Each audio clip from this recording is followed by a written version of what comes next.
everybody. We are the Real Short Box Live. Thank you for joining us. My name is Donald, and the gentleman clear over to the far right of the screen is Kevin, and right smack dab in the, could say, depending on how you want this to go, teams that you've created and what you want to see happen with those teams, and kind of maybe a little quick story about how they got together or how they met. And what you saw happen in that meeting. So we're going to do a little bit of fun story time. So we're going to do that tonight. So it's going to be exciting.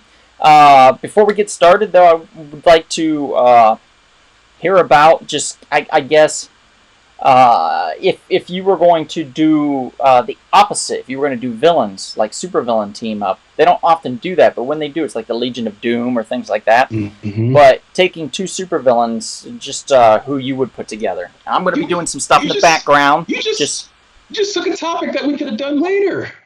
No, it's just it's just going to be one mention, and you don't have to use that one again later, Kevin. One idea does not take away a whole entire topic.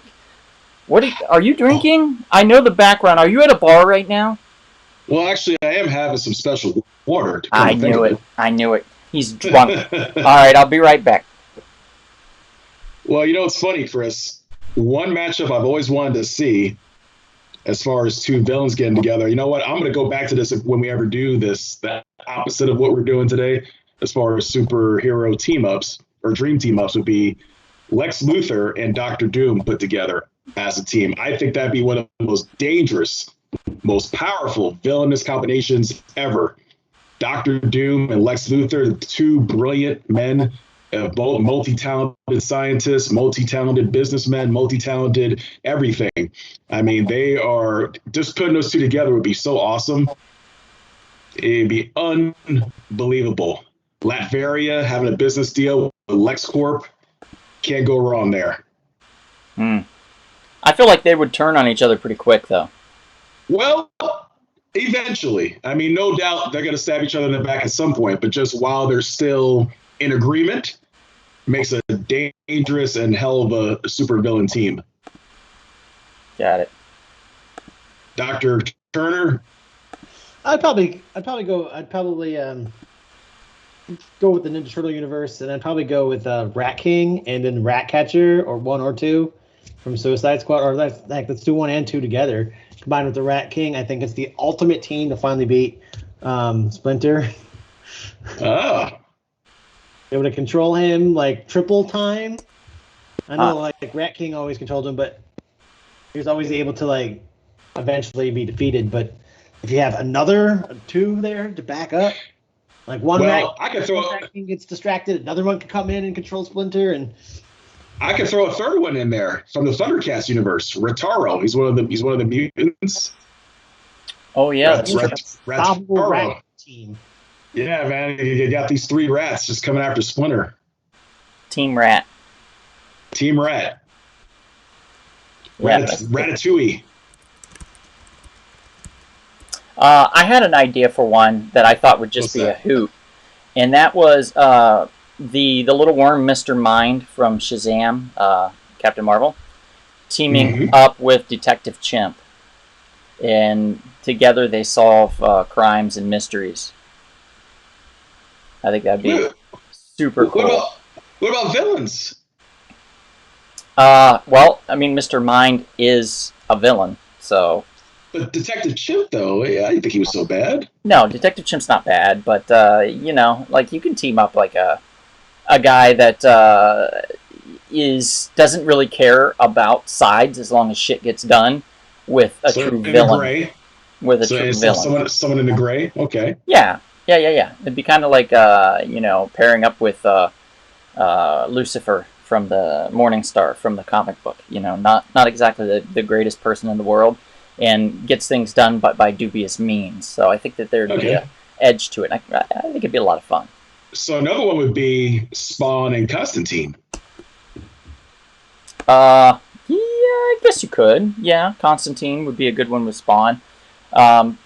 I think they're both kind of walk that gray pretty well. So yeah, that could work. That can work out really good. And I've posted, gentlemen, so if you want to grab it for your social media, feel free to do so. All right. I will post accordingly. Excellent. Excelente. Yes, you got it. You got it. All right, so let's see if anybody's popping in the chats here. Give me one moment to check.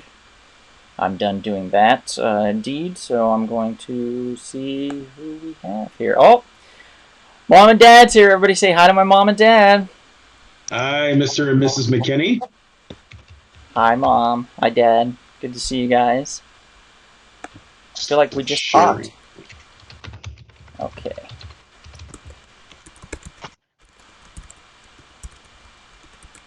By the way, since you're from Ohio, have you been to Canton? Me? Yeah. About 30,000 times, I'd say. A lot. An awful lot. Yeah. Why do you ask? Well, you know, since it's football season, that's where the Football Hall of Fame is. A lot of people always talk about it. Oh, yeah. Yeah, I've actually never been, which I probably should go to at some point. Yeah, my mom actually lived in Canton when she was younger. Oh, really? Yeah. And I went to school there for a while, up at Kent State Stark campus. Oh, that's right. That's right. They had a nice theater department up there. The main campus, it was a little more competition, and the Stark campus, so you couldn't always get in to be able to get your credits, but the Stark campus was less competition, so I was able to get in like that and didn't have to worry about competing or anything, which was nice. So I was... I thought you enjoyed competition. Certain things, sure, but when you're paying thousands of dollars for credits and like you need to get those done, otherwise you have to wait a whole nother semester and then pay more thousands of dollars for credits to be able to...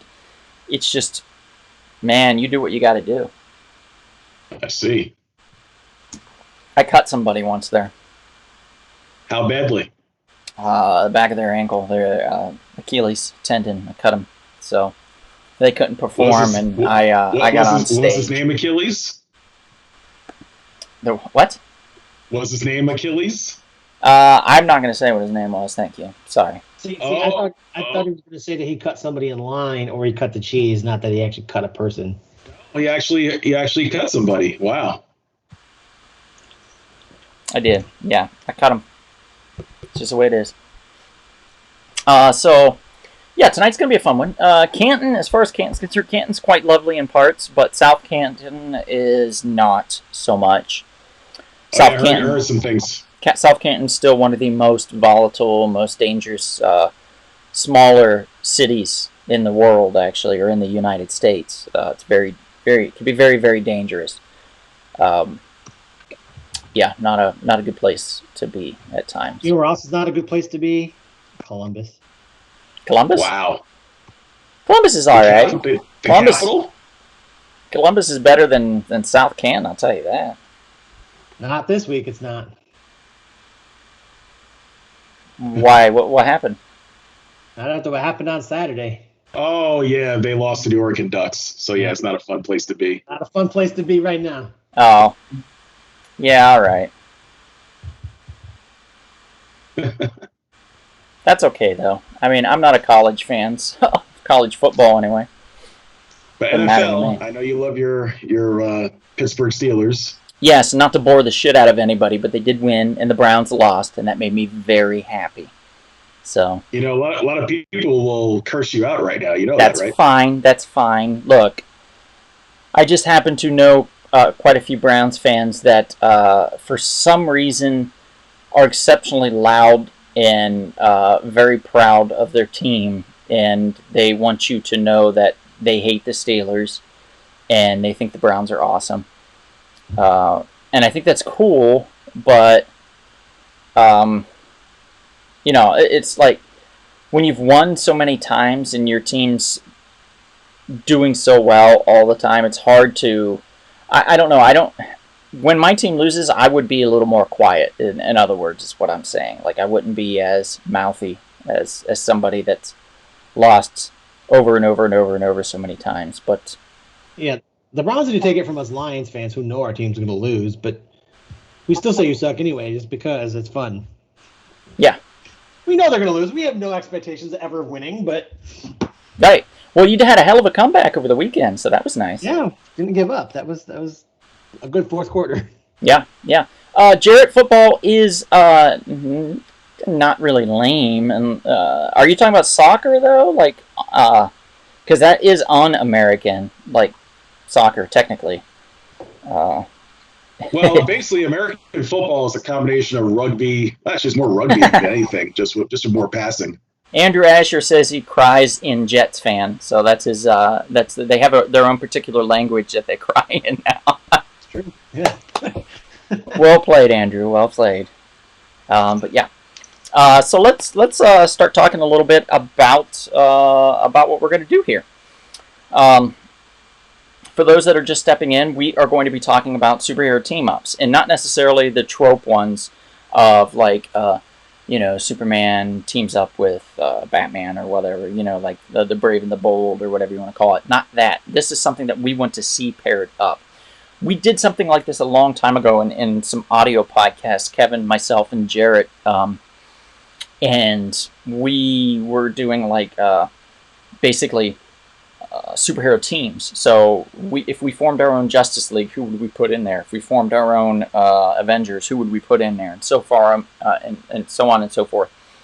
And it worked out really well. We had a lot of fun with that. So we thought we'd bring that to the live podcast, but just a little different twist on it. Just a team up, like if they met, and then we're going to just mention a quick little story of how they would meet or why.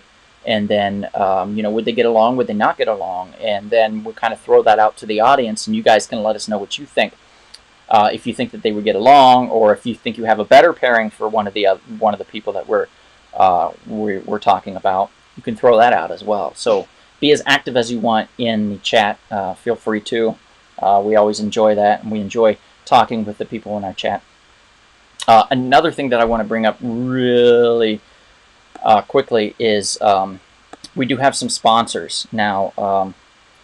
Chris, if you could go over really quickly the big sponsor, our number one sponsor, which is Splattered Frog. Just give a little tidbit about them, because it's near and dear to your heart too. Splattered Frog, yes. Born and raised in Texas, Houston, Texas. Started on this small garage project, and starting to really grow into its own thing, kind of like the yeast inside the beer. It's some of the best, probably some of the best like homebrew beer I've ever had. Really good ambers, and brewer, my brother Josh, he really takes it seriously. It's a big passion of his, and he's really trying to grow it, make it its own thing. He's a big sponsor, huge fan of the show. He sells lots of merch you guys can pick up. You can get a discount, I believe, by watching the show, listening to the podcasts. He has really cool merch, really comfortable hats. He got some mugs on there, all kinds of stuff. He's trying to raise, trying to get some funds together so that he can eventually, be able to start shipping his beer out to around the country, and so more people can taste it, and then they can, like I said, he can help build his brand up. And every hopes he can really build it up so everybody, all of our fans can try the beer and find out how awesome it is. Yeah, it's a really exceptional beer. He's done a phenomenal job with the brewing process, and I'm super excited to have them sponsor us, and very excited to see where they go in the future. So that's why I push a lot for this company, because I believe in them. I believe in the beer. I've had the beer. It's quite tasty. Up on the screen right now, you can see some of the merchandise that you can purchase. We have pretty much any size shirt you want. You can get a hat, which is kind of like what I have. This is the trucker hat. So it's got the mesh back. They also have the soft cotton backs, which are no mesh. It's just full cotton all the way around. You can get a shirt or a hat for, I think, including shipping, for under $20 or just around $20, using the coupon code that I put in the chat. So if anybody wants to go to splatteredfrog.com, that's the Splattered Frog Brewing website. They also have pint-sized glasses now, I believe, available for sale. and you can pour your favorite beverage in there, and until they can get some distributorship and get that beer out. In the meantime, though, you can represent the company like we do. My mom and dad both said they bought the beer and a T-shirt, and they loved them both. So they've tried the beer. Yeah, and, beautiful.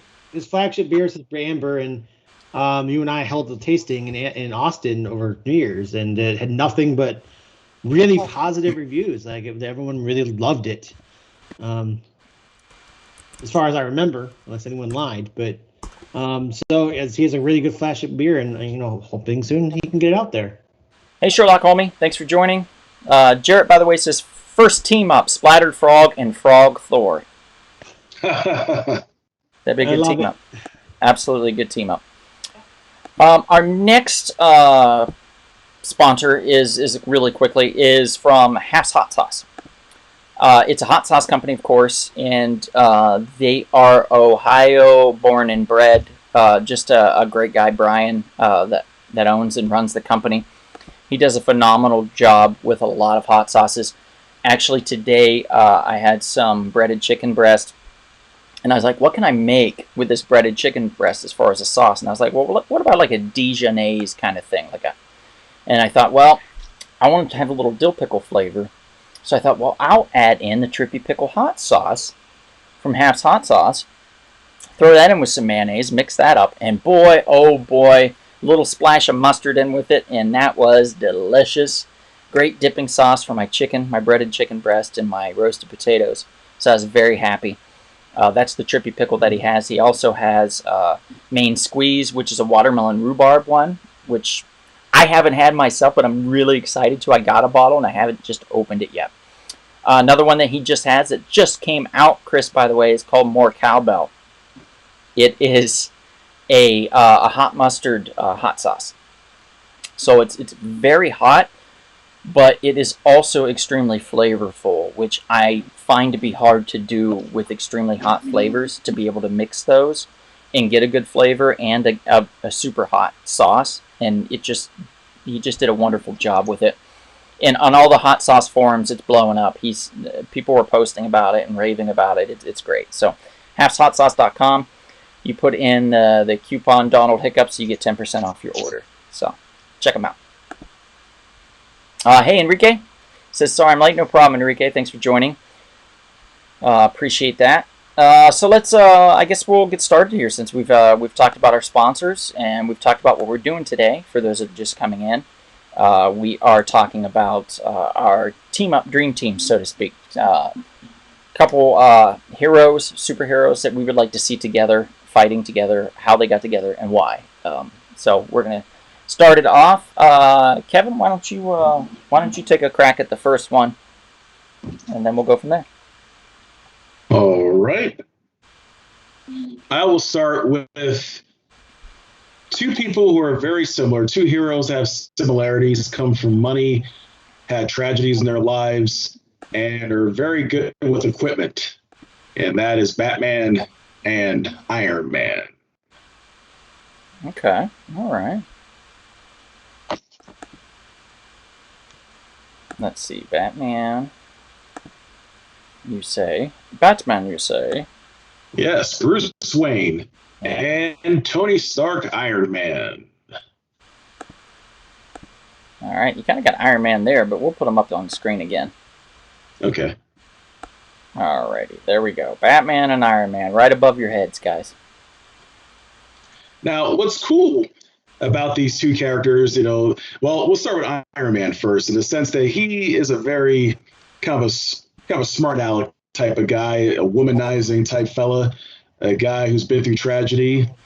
His heart, he has to wear part of that suit to keep himself going. At least initially, that's the way it was. And he's very good at having all these different Mark 1, Mark 2, Mark 2. Good Lord, there's so many of them. So he can adapt to anything with his ingenuity. And the same thing with Batman. He can create suits if he has to adapt to certain things. Mm-hmm. Both these guys were leaders or big-time people in their organizations, such as Justice League and the Avengers. Both have had very successful movies in live action realm. Can't go wrong there. One way I can see these two meeting would be something that you're familiar with, Donald, the source wall. That's the source wall. Interesting choice. Okay, elaborate. Well, basically, as you know, the source wall debuted in that Teen Titans Uncanny X-Men team up about 40 years ago. Was that the debut of the source wall? Yes, it is. That was actually the first time it was mentioned. Yeah. Yeah, really? Darkseid and Dark Phoenix, yep. It's the first time the source wall was ever mentioned, or you even see it for that matter. Man, I did not know that. I thought it was like New Gods that they would have mentioned the source wall first. Now, as far as my understanding, it's supposed to be, unless I'm wrong, about 95% certain the source wall debuted in that particular crossover issue. Well, if you're wrong, we'll chalk it off to being drunk. But if you're not, hey. Yeah, hey. But the source wall is a way to kind of cross between, different realms and universes and whatnot. So, let's say Batman was to use Metron's chair. He received some signal from another area that something's going on. He finds out that Ra's al Ghul. No, actually, I got a better idea. Ra's al Ghul steals the Metron's chair. How's that? Okay. And he actually takes it to the source wall because he heard of great sources of power on the other side. And meanwhile, on the other side, you have the Mandarin, who also heard about things going on the other end of the source wall. So basically, you take that Metron's chair, he gets there, he meets the Mandarin on the other side, and of course, you have a little conversation there. They don't want to really team up together, but they say, hey, let's make a deal here. I'll let you access some of the things here, and then you let me access some of the things on the other side. Just talking to each other about what's on the other side of their respective universes, all the different powerful, weapons and amulets and whatnot. So Batman and Iron Man find out about this, and they of course meet as well, and they have to team up together to take on these particular very dubious and duplicitous and very clever villains. So Batman and Iron Man versus the Mandarin and Ra's al Ghul. Okay, interesting. I like the concept of the Mandarin and Ra's al Ghul. I think they have a certain cleansing aspect to them that they love to participate in. It seems yearly, where they try to wipe out part of the world. I think the Mandarin always is usually for domination, whereas Ra's al Ghul always claims it's he's doing the right thing. I'm doing the right thing for humanity. Yeah, exactly. He's pulling the MCU Thanos nonsense, which is not how we all know, comic book fans, that Thanos. That's not how Thanos is in the comics anyway. He's a dick. Like, he's awful. Andrew says, "Oh, hey, Merrick, thanks for joining." Andrew says, "I would love to see them tinkering with each other's gear, giving advice on upgrades to help fight these villains they never heard of." Exactly, and plus you have Wayne Enterprises have a corporate deal with Stark Industries. It'd be fun. Yeah. You could definitely see that. And then as the time progresses and stuff, you start to see more and more of these villains crossing into each other's lives, so to speak. All of a sudden you have Joker pop in, and he meets MODOK. Man, I'll tell you, I think if Iron Man faced the Joker, I don't know what he would do. I don't know how he would react to that, because the Joker is so unpredictable. Right. And I think Iron Man's villains are normally relatively predictable in a lot of ways. So Batman, I think, would have an easier time with them than I think Iron Man would with Batman's villains, to be honest. Yeah. I think for the most part, you'd probably be right. Maybe the Mandarin would obviously give Bruce some trouble. Give Batman some trouble. Right.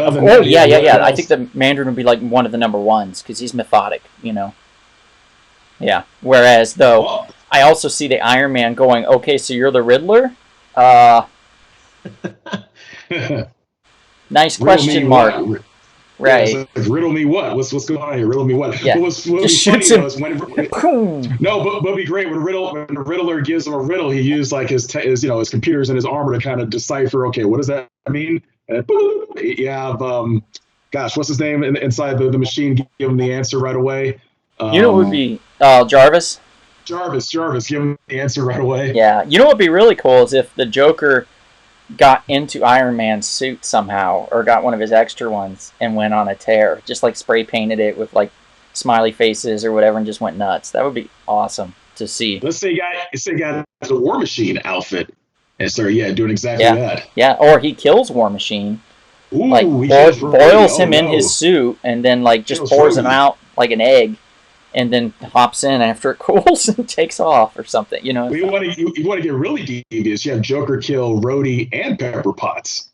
Ooh, yeah. You know, now it's getting personal. That would make sense, and then that could drive Tony over the edge, and then Batman has to rein him in somehow, and then who's against him now at that point? That would be tough. That'd be tough. You know what would be cool? If they did like a Voltron type thing where you find one of the Mark suits combined with one of the armored bat suits put together. So the two of them, they were able to merge their suits together to take on, some crazy, device that's devised by the Mandarin and Ra's al Ghul. It'd be kind of cool. They kind of use their technologies in combination. Yeah, because we've seen Batman has a mech suit. He's used it. Yeah, mech suit. Yeah, so get a mech suit from Wayne Industries that is one of his best mech suits that could handle space. The space, the rigors of space, and you have, of course, Tony has plenty of Mark I suits that can do that. And you kind of put them together as they take on, some kind of crazy space station that the Mandarin and Ra's al Ghul have designed. I like this. I like this idea. I think we've got something here. DC, Marvel, holla at us. I think we're ready to write this. And we just pulled this out of our asses, literally, the last 10 minutes. So, sorry. We've been thinking about this for years. Actually, that's true. Going back to the ArcLight days, we did talk about stuff like this. Right, pulling things out of our asses anyway. I don't know if we were talking about comics, but we were always talking about pulling things out of our asses. Kevin's like, watch this! And I was like, Kevin, popcorn should not go there. No, I wouldn't do that. You put the kernels in, and then would just pop out the corn. Like, the popcorn, it would pop. Well, I couldn't believe it. I'm not the guy who was putting I was the guy putting like a secret formula in that caramel corn back in the day. Oh, I don't even want to hear about that. I don't want to know what that secret formula root beer, was. You're putting root beer, I heard, in the root beer is good to put in caramel corn, yeah, when you were making it in the caramelizer. I really like the Ghirardelli dark chocolate bars myself, personally. I would throw in at least one of those. Oh, you did that too? Yeah. Huh. Yeah, I did. It's my caramel corn. My caramel corn was the best. I don't know about that. I got good reviews for mine. I got 4-star reviews for my caramel corn. Oh, really? Yes, I did. Did you got Christopher Walken that come up and he's like, hey, I like your, I can't even do his accent. I got DiCaprio. He took a bite. Christopher Walken took a bite. Like, he opened it, and he was like, oh, wow. So he was very impressed. Hey, Leonardo DiCaprio liked my caramel corn. Yeah? Yeah. You made that up. No, I'm serious. Oh, well, I made mine up. So, all right. So moving on to the next one here. I guess I'll go if that's all right, Chris. So I got a hankering here to throw this idea out. Give me one moment. Okay, so this one I thought would be a lot of fun. I am having Blade. I knew you were going to do this. You knew I was going to use Blade? I knew you were going to use Blade. I figured if you didn't use one of the other ones that I suggested I thought you would use, I figured you would take Blade. How did you know? Because we kind of know your dark mind. How about this one, then? He teams up with Doc's Mr. Monster. Mr. Monster. Yeah. Blade and Mr. Monster team up. Now, yeah. I'm gonna give you just a little bit about each character so you guys know. Blade, a.k.a. Eric Brooks, was born in a whorehouse in a neighborhood of London, England, in 1929 to one Tara Brooks, a prostitute, who was experiencing severe labor complications. They called a doctor in. The doctor was actually a vampire named Deacon Frost, who killed Tara by drinking all of her blood. But this, however, inadvertently passed on a certain vampire enzyme to her baby son, who was then born, and he was half human, half vampire hybrid, so he was therefore called the Daywalker. So he could go out in the daytime and it wouldn't affect him. And he would then fight, of course, the evil vampires, and would become what we knew eventually as Blade. Now, he was raised in a brothel until he saw an old man and he was attacked by vampires, and he helped him out. Jamal Afari, and Jamal kind of took him under his wing for a little bit and taught him in the ways of fighting and becoming this vampire hunter who he would be. So it was kind of a cool concept to have a vampire hunter that's also part vampire. So Blade's really cool. Mr. Monster, he is actually, this is great, guys. He's a descendant of a human and a vampire. So you have two guys that are basically hybrids, hybrid vampire humans. So it was for basically 10,000 years, the Sterns, which is Doc Stern, a.k.a. Mr. Monster, that's his name. For over 10,000 years, the Sterns have been Mr. Monsters, transferring the title from father to son. The monster lineage is guarded by the Fluorescent Five, who are spiritual teachers and provide the monsters with their predecessors' knowledge. So they kind of instill this into them. They kind of like, boom, and you're like, whoa, I got all this knowledge. Enables them to quickly adapt to their roles and learn from their predecessors' mistakes. So it's kind of like they're getting all this information in to where then that they can become these monster hunters. One really cool fact about Mr. Monster is Mr. Monster actually came way before Blade. Blade came, Kevin, probably in the 70s, if I'm correct? I believe 1973, I want to say. 73, okay. Get this. Mr. Monster first appeared, guess what year? Like 1948? You are so close, dude. 1947. Oh, wow. 1 year off. Uh-huh. Created by Fred Kelly, who put it in a comic, in a super comic, Super Duper or something like that in 1947. Michael T. Gilbert saw this character in a coverless comic, not knowing really what comic it was, but he loved the character so much that he adapted it and then trademarked it later because no one had trademarked the character. So he then created kind of his own version, which made him kind of humorous and would point out a lot of tropes of horror films and stuff and fighting monsters. So it became a big hit for Dark Horse Comics, so they kept him on for quite a many years. But I see these guys kind of meeting in happenstance. Basically, they're both fighting vampires, and one kind of steps on the other's toes, and we get this classic warehouse fight where like the vampires are like, we need to get the hell out of here. Like, these two dudes are going to fight. Now's our chance. And as they're running away, Mr. Monster and Blade are kind of fighting each other, but they're also killing vampires like behind them, in front of them, across from each other and stuff. And then they realize, oh shit, in fighting with each other, we just killed all these guys so quickly we didn't even notice. Like, maybe we should team up and go after the big baddie that's hurt, you know, Blade's mentor, and maybe Mr. Monster's like, you know, one of his great-grandfathers or something as well that maybe killed him. And you have this like revenge story for the both of them. And that could be really cool to see the two of them together. I think Doc Stern, Mr. Monster, is badass. I think he's one of the most undervalued, underused characters in the comic book world.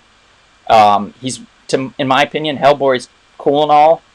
Mr. Monster's cooler. Like, y'all need to check him out. He's great. Really quick in the chats, though, since we were talking. Andrew says Blade and Morbius. Yeah, that'd be an interesting team up for sure. And in fact, I almost feel like they've done it, or they should have if they haven't. I believe they have in the past. When I was talking about the prostitute, Jarrett says it was like hearing his own origin. Oh, jeez. Okay. Wow. Let's see. Evan. Hey, Evan, thanks for joining us, buddy. Appreciate it. What's up, Evan? My mom says, I think this is my mom says I appeared in 1947 also. So your mom's first appearance is 1947. 1947, yeah, just like Mr. Monster. And Jarrett says, would have said Blade and country singer Chris Christopherson. Yes. That could be a good team up as well. Yeah. Little side note, my dad does not like Chris Christopherson. He never thought he could sing for shit. So Really? Yeah. But I guess he can act. I don't know. Maybe he can't act either. He was all right, but easily replaceable by anybody else pretty much in that universe. No, would you tell it to his face, though? Yes. In fact, what I'm going to do is I'm going to drag Blade over here and completely replace you, Kevin, with the character of Blade. So now you are now the Blade avatar here. So that's pretty cool. I have no problem with that. Yeah, that works. All right, perfect. Okay, we'll do that for a few minutes here. I guess I'm kind of done on mine. Chris, do you want to go on to your first one? Sure. We'll move on to New York City. New York City. Yeah. A couple of teenagers hanging out. We got the Ninja Turtles and a teenage. They're all witty teenagers. They live in the city, so they're bound to meet at some point. Yes, they're in alternate universes, but I mean, you said Spider-Man?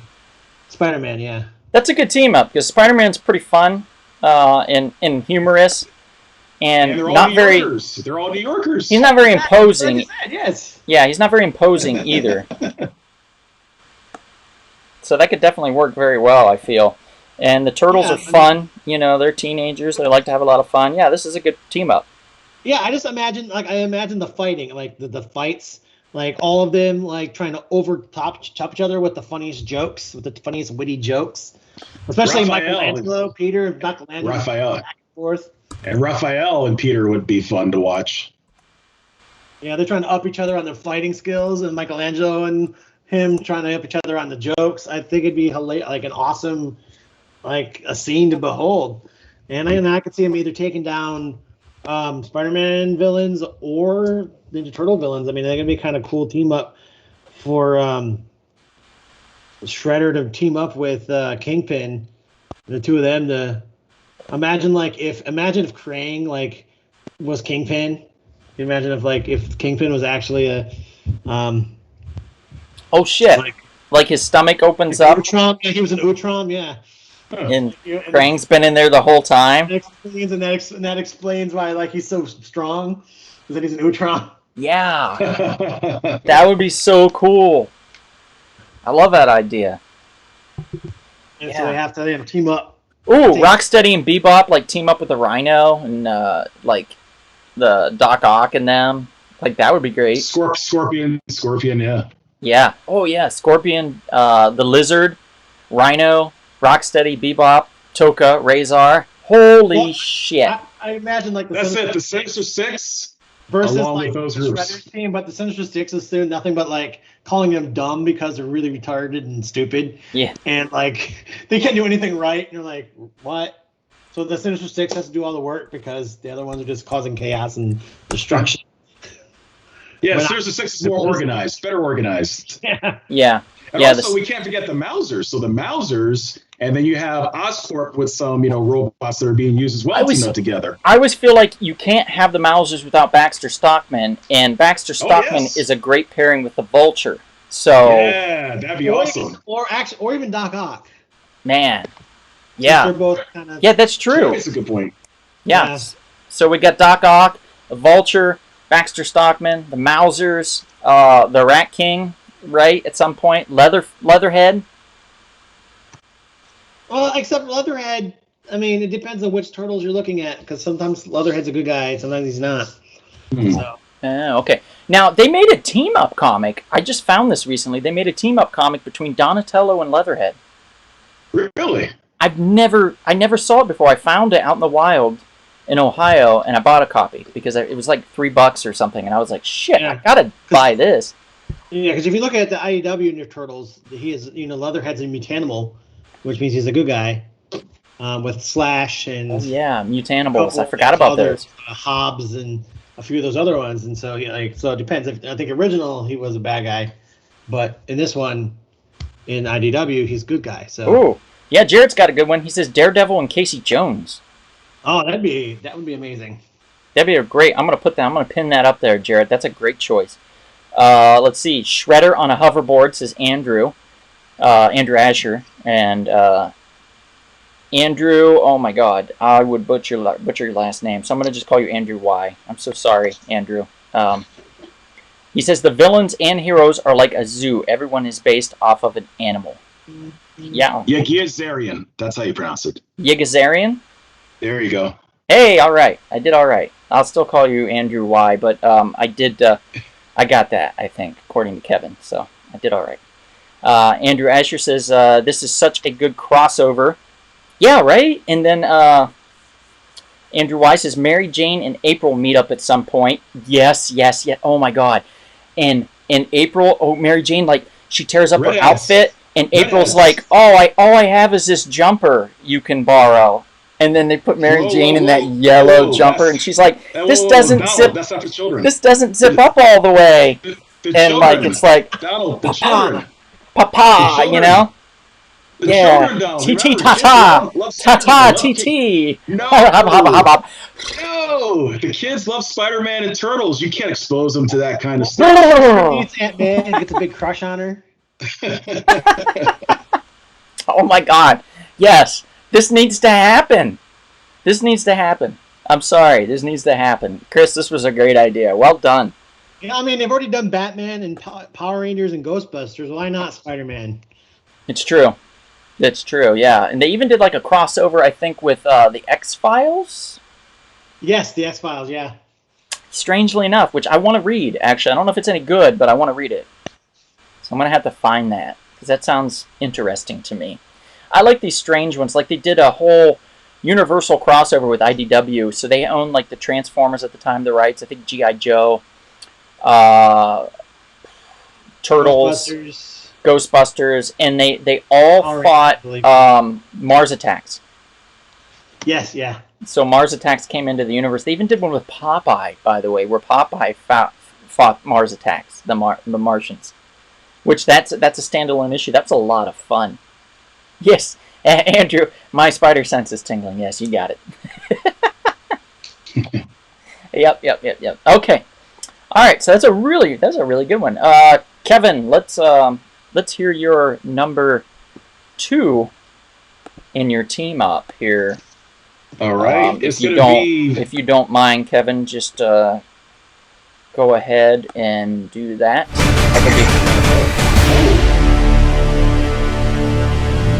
Oh, snap!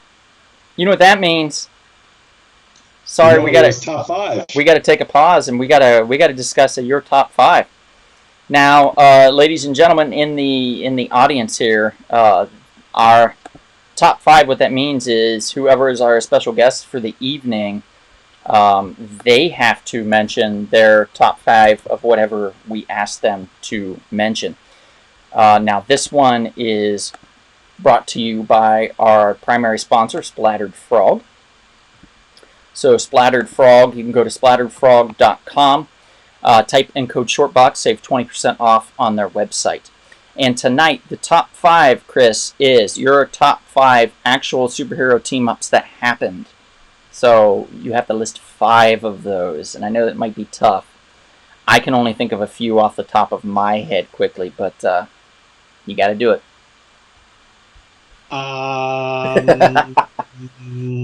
Yeah, I don't know that much about comics. I guess number 5, we've got to go with Deadpool and Cable. Okay. That works. That's a really good team up. Much of a comic book, but they were movie. The end of the movie was pretty cool. Thor and the Hulk. Yeah, that could work. Again, I'm kind of sticking to movies a little bit. One comic I do know is Luke Cage and Iron Fist. They're a pretty cool duo in the comics. Yes. Actually, yeah. The Power Man and Iron Fist series that they did in the 70s and the 80s is very good. It's actually a lot of fun. Clear up through, like, earlier stuff is a little hard in parts, but as it progresses, man, they really hit their stride in Danny's kind of quirky zenness and off the wallness to Power Man's direct, like, I want my money. Let's take care of this. Let's take care of business. Iron Fist is more about helping people, and Power Man's more about like the business aspect of it, like running the business of being able to pay their bills. Essentially, they're the heroes for hire. So yeah, that was a really good team up. Definitely a lot of fun. So check that out if you haven't. I guess I gotta go with Daredevil and Spider-Man. They've teamed up a few times. And I guess number one, we gotta go with Turtles, and so we'll go with Turtles Batman. Okay, that's a good one. I like the Turtles in Batman one. It had three comics of crossovers. So I read the first crossover they ever did for that, and it was surprising how well it worked. And I know they did a part 2, but I never got a chance. I never got around to reading it. It's actually a part 3 and an animated film. Wow. Okay, that animated film I never saw. How is it? Have you seen it? Oh, it's really awesome. I really loved it. Okay. All right. I'm gonna have to check that out. Maybe if I have time tonight, I'll see about checking it out tonight. Well, I know I used to. It's because it was a Batman film. It was DC. We got a little more of the grittiness from Turtles that we don't get a lot. Okay. That's not bad, because that's how they were originally. They were pretty gritty. Yeah. They were samurai assassins, kind of, in a way. They didn't. Yeah. It's still the Turtles. Still the Turtles we know, and their personalities, but you get a little more. There's blood, and there's violence, and some swearing and stuff. So it's a little more like not R-rated, but a little more adult rated. More like more mature. Comics were supposed to be. So. Really, really enjoyable in my opinion. I've watched it 3 times. Jarrett has a good team up. He says Dirk Diggler and Reed Rothschild. Who are those people? Kevin, if you don't know those people by now, then you don't know Jarrett that well. All right. Well, thank you, Chris. Thank you for your top 5. This has been the top 5, sponsored by Splattered Frog.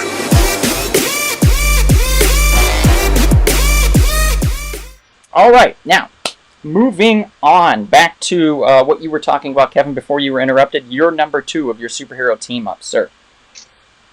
All right. It's going to be, interestingly enough, 2 people who had the biggest movies of the year 2018.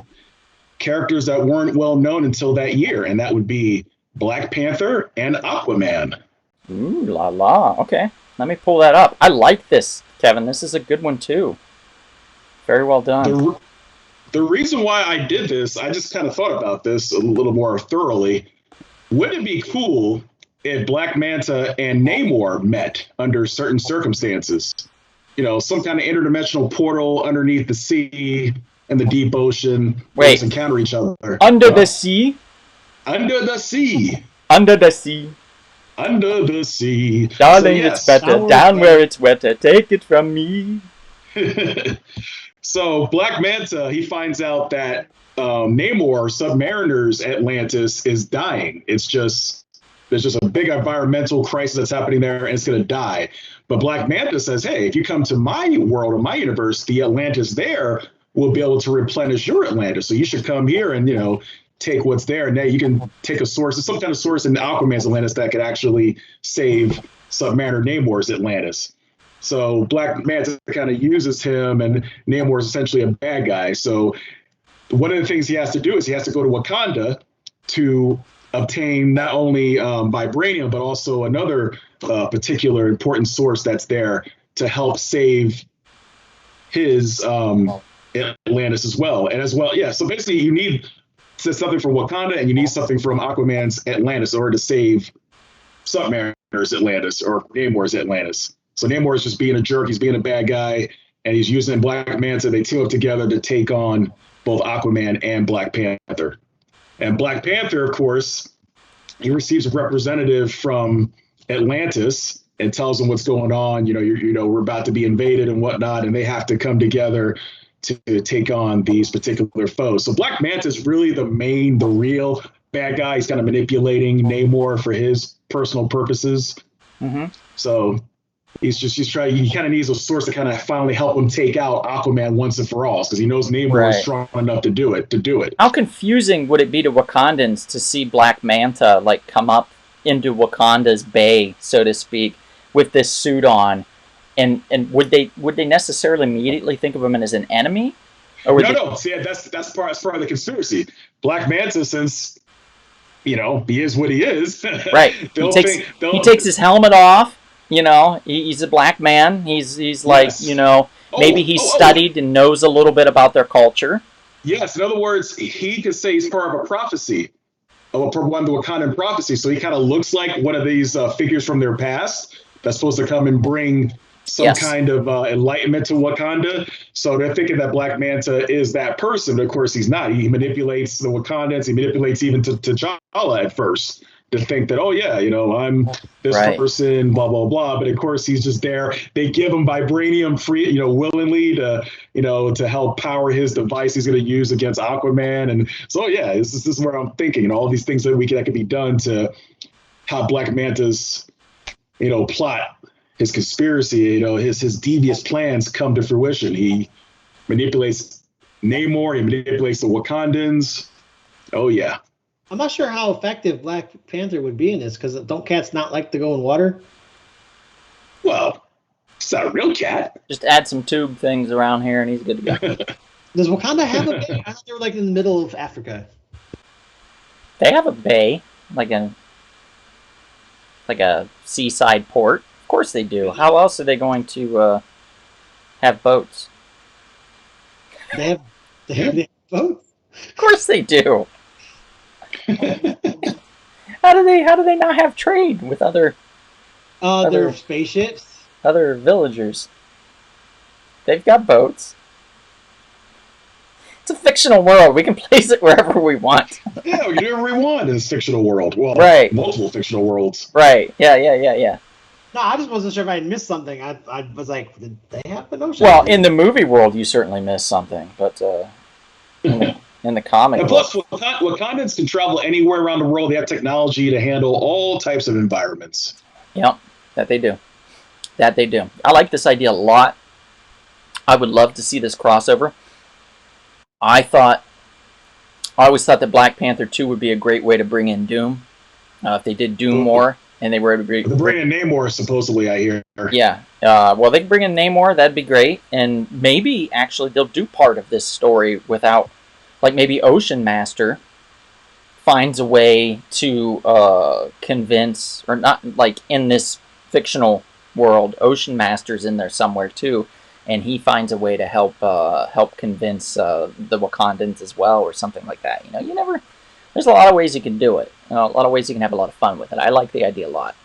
Scorch says, I like the classic Wolverine and Punisher team up because they're both willing to kill if necessary. And Andrew Asher says Panthers can swim.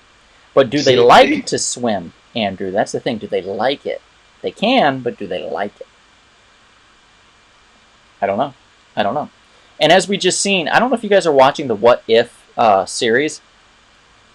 I just finished the 4th episode, I believe. I haven't seen the Marvel Zombies one, which already came out last week. That was the 5th episode. I'm excited to see that.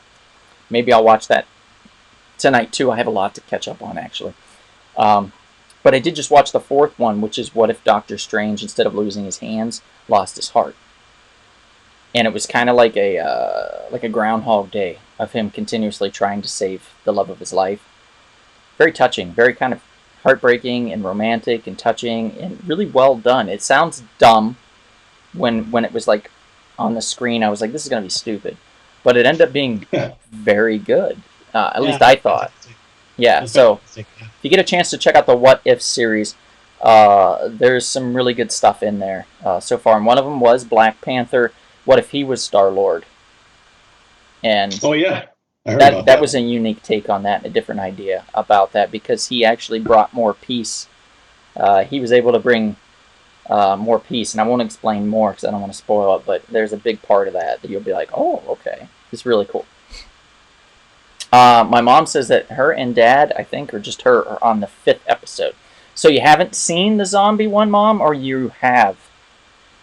Because I heard it's really good. So I'm super excited because I loved the Marvel Zombies comic book series when it came out, when Kirkman wrote it. It was class act. A+. All right, so Kevin, that was yours. And now I'm going to do one more here. I have another kind of fun one. I know when we had talked, Kevin, you were like, "Oh, I know you're going to use this character and this other character." Well, I only used one of them, and one of those characters is Conan. There we go. So I have Conan here. Actually, I think the picture that you gave me is probably a better picture. So let me pull that. Yeah, it's a pretty cool one. I like that one. Let's see. That was the other one. Yeah, the other Conan pick. Yeah, there we go. I think that's a better one. Doesn't have that weird lame background that the one I pulled up did. So that one's more fun. So I have there we go. Conan, and he is teaming up with somebody that you would never ever guess. Are you ready for who? Let's see it. Let's see it. Here, you're smirking. Yes. Conan teams up with Bwana Beast. Now, you gotta be kidding me. For those that don't know, okay, I'm going to assume everyone knows who Conan the Barbarian is. That's an easy one. He's a Sumerian that travels, kind of like a Ronin, basically. He's a samurai that travels the world. He's not really a samurai, he's a brute. But he travels the world righting wrongs and getting money and women and food. He does everything for a lot of very basic needs. He's a basic bitch. But what a lot of people don't know is the origin of Bwana Beast. So, after graduating from college, Michael Payson, Maxwell, so it was Michael Payson Maxwell, declined his millionaire father's offer to join the family business and instead decided to join his college roommate, Rupert Kenboya, in Africa to become a ranger in the Zambezi Nation's new animal preserves. When their private aircraft was struck by lightning and it crashed atop a mountain in Kilimanjaro, the two injured men took refuge in the cavern which happened to be the home of a mutant red ape. Now, while they were drinking the rainwater that had been filtered through the cavern's mineral-laden walls, Maxwell suddenly found he was growing larger, stronger, and more ferocious, very kind of ape-like.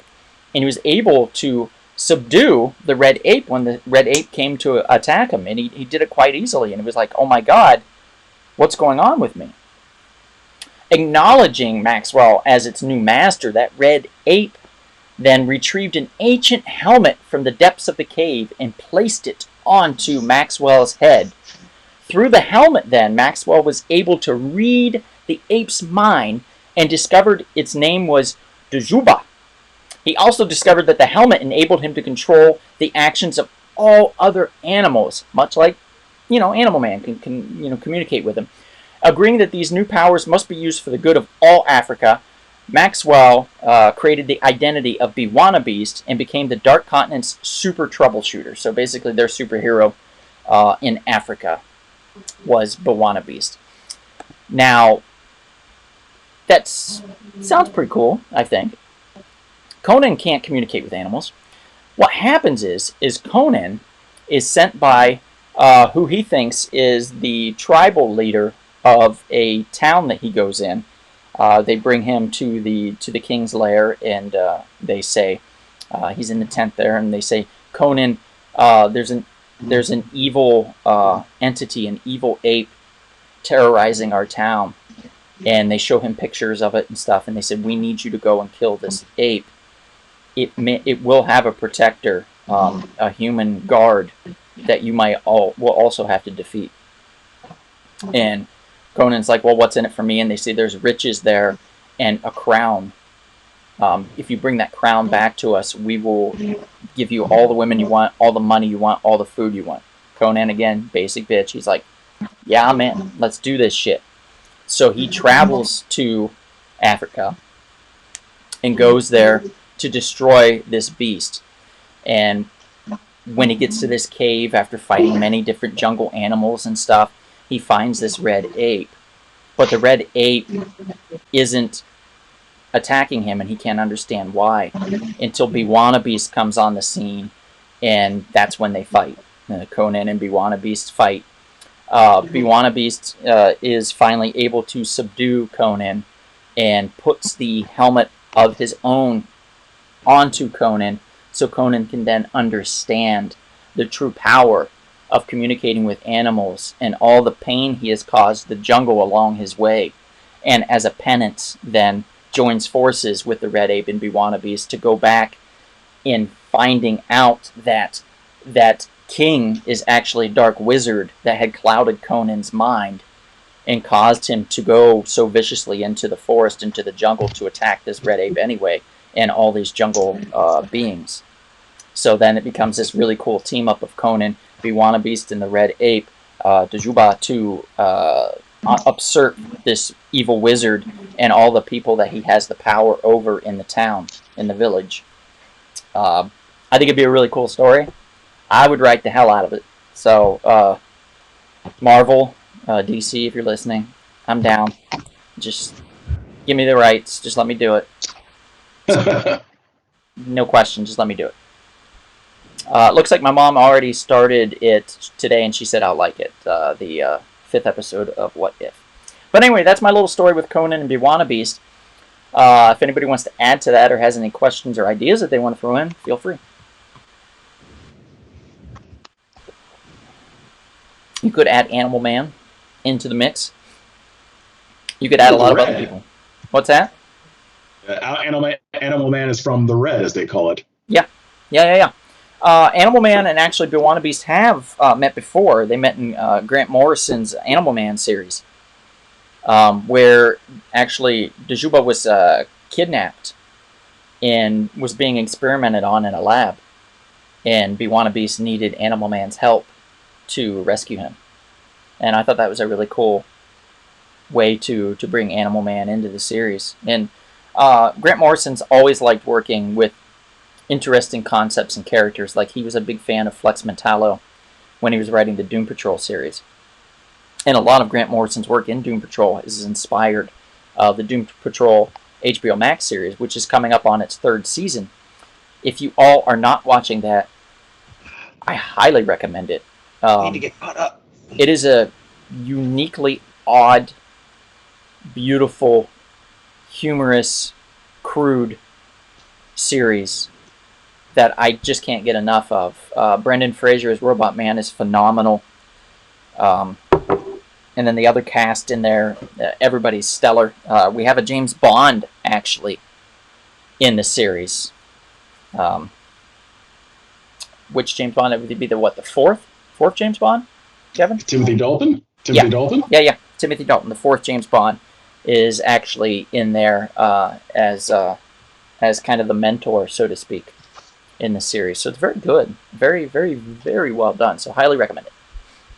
Amazing villain in season 1. Yes. Yeah. Mr. Nobody or Nowhere or something? Yeah, Nobody, yeah. By Alan Tudyk. Yeah. That played that character. He did a great job.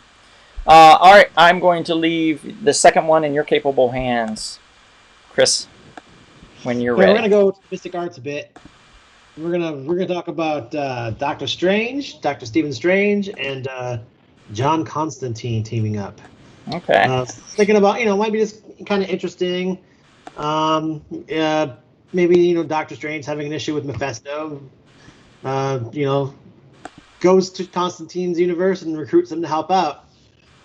I don't know. Hijinks ensue. Of course. Well, they certainly will when Constantine's involved. Yeah. Like he gets them the help, and then Constantine just messes things up, and then they got to try to fix it, and Constantine's kind of like in it for his own. Now, we did a battle not long ago, if I'm correct, Kevin, where it was the super-powered trio, if I recall. It was Doctor Strange versus Doctor Fate versus John Constantine. Am I correct? John Constantine. Yeah, that's it. And I ended up giving it. Had the matchup. Yeah, I ended up giving it to Constantine. Not because he's the greater superpower, but he's the most deviant of the three. I think Dr. Fate would be the first to go. He seems like the most righteous of the bunch. Doctor Strange is very clever and would find a way to subdue and defeat Dr. Fate. But while he's doing that, Constantine is just off in the shadows, basically smoking a cigarette and thinking of one particular way that he could defeat Fate, or defeat Strange, and eliminate any chance of Fate coming back. And that's how he wins, is through his clever thinking and by using the House of Secrets, if I recall, or the House of Mystery. House of Secrets or House of Mystery? I can't remember which. But it was I think it was House of Mystery. It was one of the houses that float around, and he has a key to and has access to, which he did in Justice League Dark. So that actually was an idea that came from that comic book. We are going to get a Justice League Dark series, I hope, at some point. Hopefully. Doctor Strange 2 is just around the corner. Multiverse of Madness. That will be a lot of fun. He also makes a big appearance in the newest Spider-Man film, which is coming out in December. No Way Home. No Way Home. And we just saw a trailer for that, and every nerd in the world orgasmed. And some of my theories are starting to come into light now with that. Some of your theories? Yeah, about how you can merge certain universes together, if you know what I'm saying. Oh, yeah. Basically Fox Marvel into the, Marvel that we know, the MCU. Mm-hmm. Yeah, absolutely. We could get a lot of stuff like that. So, yeah, I could see this as being a fun little pair-up. They're both kind of dicks. Doctor Strange was really a kind of a dick to, was it Iron Man, if I recall? Him and Tony Stark really didn't get along all that well. Doctor Strange kind of saw him as a dick, and he was like, what of it? You're a dick. I'm going to stand up to you. I have no qualms with this. I'm more powerful, actually, than you are. And just because I don't have all that money, doesn't matter to me. I can make it. Like magically. Boom, boom, boom, boom, boom. Stacks of it appear. That would be cool.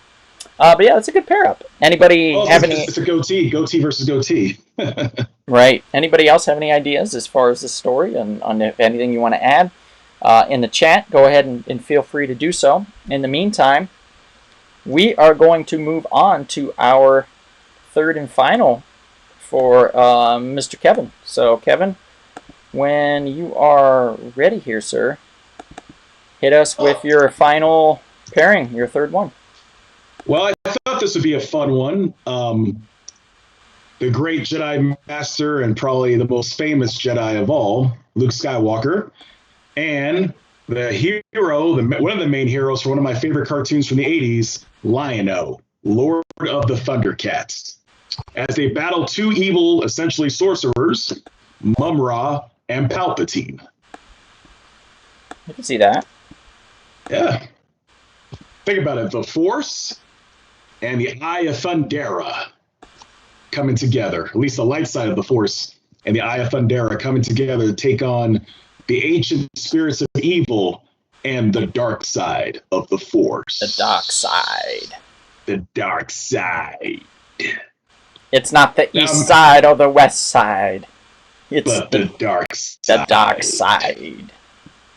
Yes. Now imagine this. I mean, when he goes thunder, his sword goes thunder, and before you have Luke lightsaber, you have the power of Raw and come at them. They interact together, that kind of evil. And it may be way, especially if Palpatine was to come into the Thundercats galaxy, so to speak, wherever they're from. I know there's Thundera, the planet Thundera, and Third Earth. But you basically would have the Empire coming in with its Imperial fleet, and Mum-Ra has a source basically promising ultimate power if he can lead them to the actual source of the Thundercats, which is one of the most powerful things in that galaxy, the Eye of Thundera. So basically they want to put their heads together, their dark minds together to find a way to steal it and then just basically conquer both galaxies. So of course you need the Thundercats and Luke Skywalker It might let us resume where we were at. Okay. Hey, yay! Looks like we're back in, so sorry about the delay, everybody. I hope, looks like some of you left, but hopefully you rejoin here in a moment. If you guys want to repost that we're back and that the feed just dropped for a moment, that'll be fine.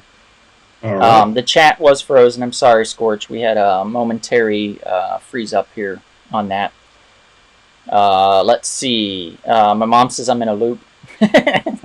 Well, that happens definitely with these technical issues that do happen from time to time.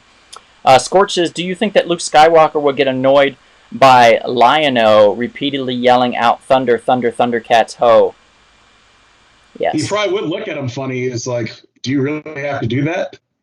I think eventually Luke would be like, Skywalker, Skywalker, Skywalker, and then he would just push on the button and would boom, and he'd be like, Skywalker, ho! And then he would look at him and he'd say, it's annoying, isn't it? Actually, I think Luke would just do something with Lion-O where he's like, where he doesn't have to yell at all. He'll just let the thing grow on its own, kind of help him out in that way. Would he talk dirty to him in order for that to happen, Kevin? Would there be... Well, talk to the sword. You know what I'm saying? Talk to the sword. Oh, yeah. So he's whispering like, "Oh, you're the prettiest sword in the world. I'd like to just touch you, and you're such a nice sword." And the sword just starts to, yeah. Maybe not. Maybe that's a terrible idea. I don't know. I'm glad to see you guys are back. I'm so sorry that we lost you momentarily. We had a little loop issue. We get that with GIFs sometimes when we put those in the chat or on the screen. Again. It can freeze it up, so we're going to let go of that idea and not put those in here for a while until we can figure out what that issue is. It's something with the programming. It causes some type of a glitch or something. So just back to regular static pictures. But we can move.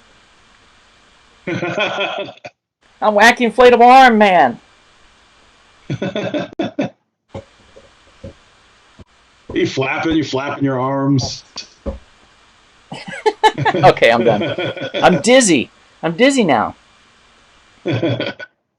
Oh, great, Mom. I'm glad the baking soda did work. So, great.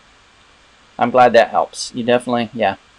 For anybody having acid reflux issues, a little baking soda and water fixes the problem. Yeah, baking soda is basically a multi-purpose product. Does so many great things for you. Absolutely. All right, I'm going to go into my third and final then of my characters here. So let's see if I can bring that up without any issue. I have, actually, this one I think is a lot of fun. Okay, so I've been reading a Western, and a lot of you know because I post about it and I talk about it. I've been reading a Louis L'Amour Western. And so I got the idea in my head that I wanted to do a story, like a team up with Jonah Hex. And I thought, who would Jonah Hex team up with? And I thought, well, there's a lot of other Western characters, and there's a lot of other characters with guns and things like that, and that want justice. You know, the Punisher, things like that would work, but it also could be a little boring. And I thought, well, how do you make this fun? How do you annoy Jonah Hex and still make this fun? And how do you get that other character into Jonah Hex's universe? And I thought, well, there's only one guy that would squarely fit within that concept, that idea, to be able to just jump out of one page and into another, and that would be Deadpool. So we have Deadpool, the Merc with a mouth, teaming up with another Merc of sorts that's a bounty hunter to try and hunt down some evil dudes. And they just basically, Deadpool was reading the Jonah Hex comic and liked it so much he thought he would put himself in it. And that's what happens. So Deadpool kind of just puts himself into Jonah's universe and torments the piss out of Jonah Hex. At one point even, Jonah Hex awakens to hearing this unique sound, almost like a string being plucked, to find it's Deadpool leaning over him, plucking the skin that's stuck between his mouth, singing a song, an old country song, while he does it by the fire. And Jonah slaps him away and gets up all annoyed and probably shoots him multiple times. I was about to say that. And Deadpool just gets annoyed by that, and Jonah chuckles, and then that's how they get along. Whenever Deadpool's annoying, Jonah shoots him, maybe in the head, kills him for a few minutes, drags his body by horse. Lots of ways he could torment Deadpool as well. And I thought this picture was very unique of Deadpool with the bang gun. I thought that was a great idea, him being silly like that. So it just works for me personally. I hope it works for a lot of you out there in podcast land. Jonah Hex and Wade Wilson teaming up to take down some Western baddies. I think could be a lot of fun. You have Deadpool wearing a cowboy hat and a jacket and smoking one of those big pipes, but it blows bubbles instead of tobacco, and all that really bad joke shit that you would put in something like this. I would love to see it, just to see Jonah be annoyed. I think that would be great. So that's my idea for Jonah Hex and Deadpool teaming up. I think it's very unique. I could do a real good spotlight for Jonah, and I think it would show Deadpool's kind of his way to jump universes easily because he broke that fourth wall, and he knows he's a comic character, and he knows he can do that, things like that. So why not? I already have a comic book of him throwing himself into a Shakespeare play. So there you go. Yeah, Deadpool's done a lot. I mean, he made it to issue 900 before Superman did in Action Comics. He saw that Superman was going to have that, and he wanted it first. So they created a Deadpool issue 900 for that reason, which I found to be both disrespectful and hilarious all at the same time. Go figure. Anyway, anybody have any more thoughts on Jonah Hex and Deadpool? Please throw it out. Otherwise, we're going to move on here to Chris's third and final choice. All right, my third and final choice is kind of hard. It's kind of difficult. You said testicle? Yes. Okay. Made them hurt, both of them. That's how hard I was thinking. I don't know really much about comic books as you two, so I had to stretch my brain a little bit more. And I really wanted to include Cable in this. Speaking of Deadpool, Cable's probably my favorite hero, anti-hero, whatever you call him, in the Marvel universe. I've really liked him since I read him in an X-Force comic book when I was a kid. He's awesome. Cool. And I was like, well, how could I like team him up with somebody that's not like so many people in Marvel have already teamed up with each other. Like, so how do I do this? So I was like, time travel. That's a good thing. So I took totally to a different universe that we haven't really talked about at all, and went off to Japan, and I brought in a time traveler from Dragon Ball Z by the name of Trunks. Yeah, this one's new to me, by the way. I don't know the Dragon Ball Z universe well, so I'm very fascinated with this idea. I know Cable very well, but not this Trunks character. So Trunks is the son of Vegeta and Bulma, and he basically travels back in time to try to save them from Frieza and the clones, I believe. No, Cell and the clones, and so I feel like it could be possible that while they're both traveling through time, somehow they end up in the same place at the same time. Because they both have the time travel abilities, and they team up. And they're both really cool, badass characters. Trunks is kind of they both kind of grow up in an apocalypse type world, and they're kind of like rugged and because of the world they're in, and I feel like they're both really badass characters. And then they could either like take I feel like Trunks could help take out take out Apocalypse, or Cable could help take out like any of the huge number of Dragon Ball Z villains that are impossible to destroy. Frieza, who keeps coming back, any of them. And I just thought it was pretty cool. I was like, who's a cool time traveler and a really cool character, and they're both my favorite characters in those universes. And so I was like, let's team them up because I think it'd be really cool. If you don't know Trunks, you should definitely check it out. Really cool. Like I said, he gets the best of Vegeta, and like he kind of comes to years because Vegeta kind of hates him he's in the future. He's like a teenager, like 14, 15 years old, but comes back. But I mean, you could see the Vegeta. But it kind of comes back because Vegeta hates him so much, so he has to come back and save him. And so I was like, we both have children of heroes from the shows. or villain in the case of anti-hero in the case of Dragon Ball Z, and and then come badass characters, and so yeah, team up, Trunks and Cable. Huh? Cable Trunks. Cable Trunks. Nice. Yeah, I like that. Is Trunks immortal at all? Well, he's a Saiyan, he's half Saiyan, like Gohan is, like who was Goku's son. So that's a yes? That's a no. Okay. All right. Fair enough. But they do learn how to become gods, so kind of being immortal there. Trunks ever becomes a god, but I know his father does. So I'm sure eventually he learns. Okay. But it comes ridiculous amount of years and years of death and training to become a god, so who knows. Right. Huh. That's an interesting one. But he does figure out how to meld with another person. What do you mean, like mind meld?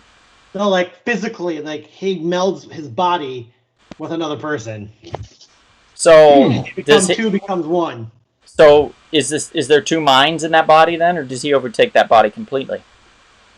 I'm not quite sure how it works. I'm pretty sure it's one mind, and I'm pretty sure it's the strongest one is the one that has the. Boy, wouldn't that be funny if he tried to take over Cable's, and because Cable's mutant power is so strong, he has a virus, like a disease running through him. Yeah, techno-organic virus. Right. Yes. That could kill him at any moment, but he's so strong, his mutant power is so strong, he's able to fend that off and hold himself together. His mind is super strong, so I would wonder if Trunks would try to merge with him, if we'd end up with a Firestorm type scenario where there's two minds then in one body. That'd be awesome. And they're like fighting, like one's with the left and one's with the right, and they're just punching each other back and forth. Who knows? All you gotta really do, I mean, it's a Saiyan thing, but all you gotta do is learn the dance, and then you can merge, touch your fingers, become one. It's a Saiyan power, but... So, Chris, do you think the next time we hang out, like, we could try that and see? Yeah, definitely. Okay. All right, so we'll have somebody record it, but we're going to try to... Whose, like, body do we get? Like, Kevin's? Okay, so Scorch has a question. It's a good question here. This isn't on this one particular, but I like it. Scorch says, could Captain Cold and Mr. Freeze combine defeat Iceman? I'm going to say no. And just that, the only way that... Captain Cold is a great character, don't get me wrong. But it's just a gun that he has. Mr. Freeze is very vulnerable outside of his helmet.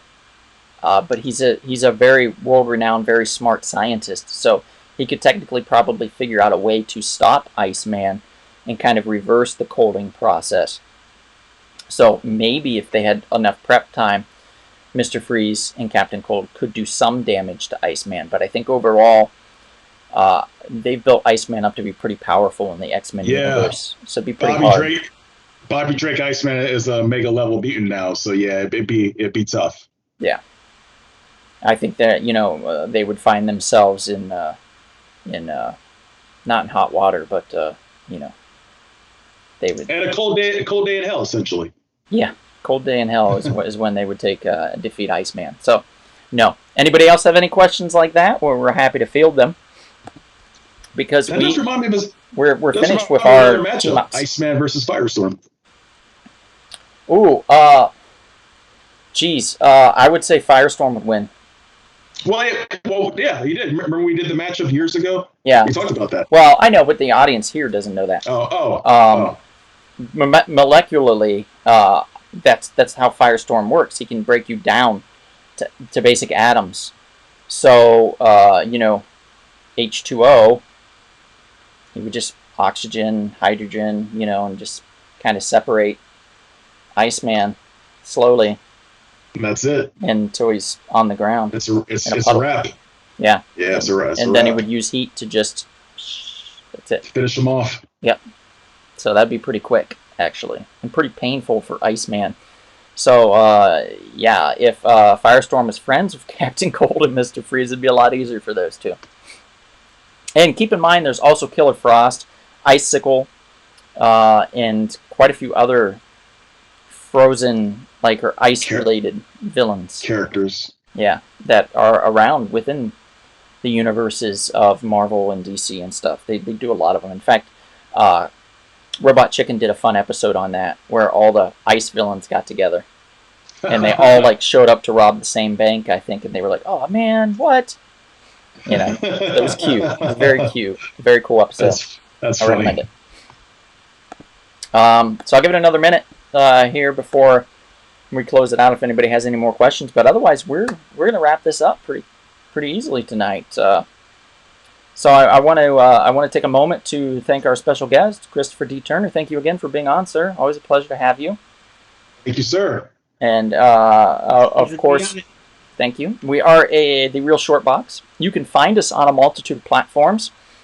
You can find us. Kevin, why don't you break it down for us?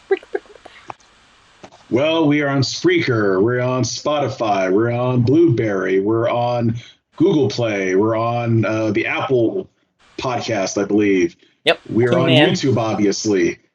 Tune in, iHeartRadio. iHeartRadio. Yep. Basically, if you can name it, we're usually on it. And if you can't find us, let us know. And if you can find us, maybe you can hire the Real Short Box.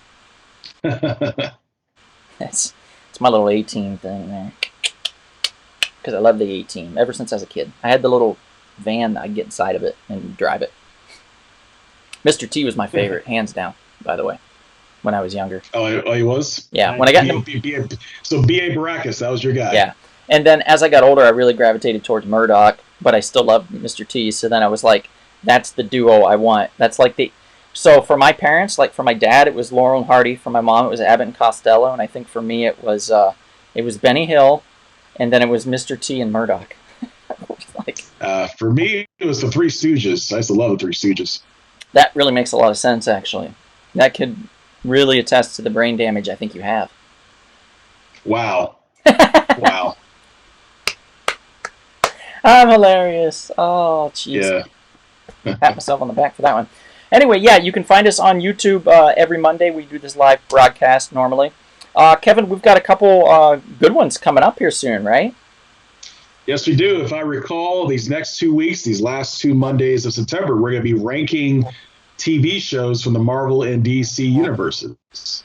Yeah, so we're going to be ranking Marvel television, and we're talking Marvel television. We're not just talking about... basically everything that's on Disney Plus right now. We're talking about the Netflix. We're talking about ABC. We're talking about Freeform. So all this stuff, it could be Cloak and Dagger. It could be Agents of S.H.I.E.L.D. It could be Agent Carter. It could be the Inhumans. The Inhumans. Sorry, I almost threw up in my mouth there for a second. Yeah. Yeah, that would not be good. But anyway, we're going to be doing that the last 2 weekends in September. That's why we have Superhero September.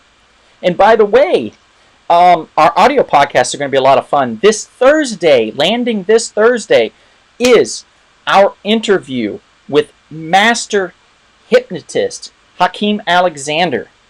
And he will be talking about his favorite superhero, the Incredible Hulk. So we get to learn a little bit more about the Incredible Hulk, why he gravitated towards that character, and another character that is absolutely different but almost identical.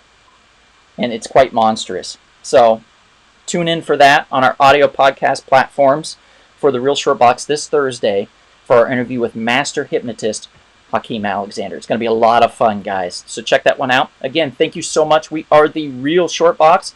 We'll see you at the outrageous, outstanding, but always open comic book shop. Good night, everybody. Night, Mom and Dad. Be safe out there. Thank you.